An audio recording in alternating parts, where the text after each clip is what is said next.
Hello, I'm Dave O'Connell with a word about the stories that are in this week's Connacht Tribune.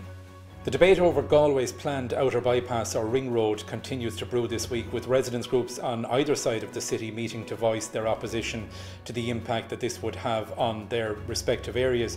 But our lead story leads with a scenario on this that would impact on the entire city and indeed county, because one of the proposed routes, the Blue Route, cuts right through Ballybrit Racecourse.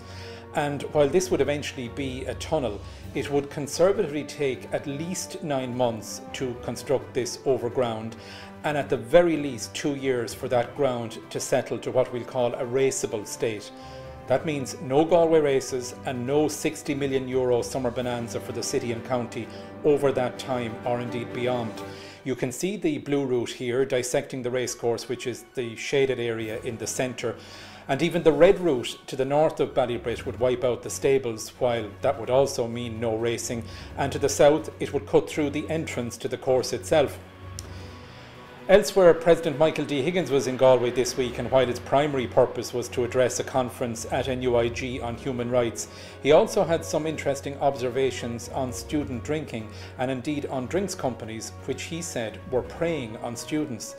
Of course, Michael D had a half-a-century association with UCG and NUIG, and he urged the current crop of students not to waste these most valuable years in the throes of a hangover.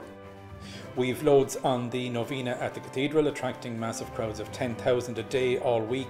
And we've an interesting story from exactly a century ago about a Galway woman who emigrated to the US only to be refused entry on health grounds. Annie Kelly, who is here to the right of her two sisters, was deported from the US in May 1915 on board the Lusitania, only to lose her life with almost 1,200 others within sight of Ireland off the coast of Cork. And in sport, a disappointing weekend for Garth's hurlers as they exited the club championship. Corofins footballers will be hoping for a better result this weekend in their All-Ireland semi-final. But it was a good weekend for both the county footballers, who made it 2 league wins from 2, and the Galway hurlers, who defeated Dublin to win the Walsh Cup.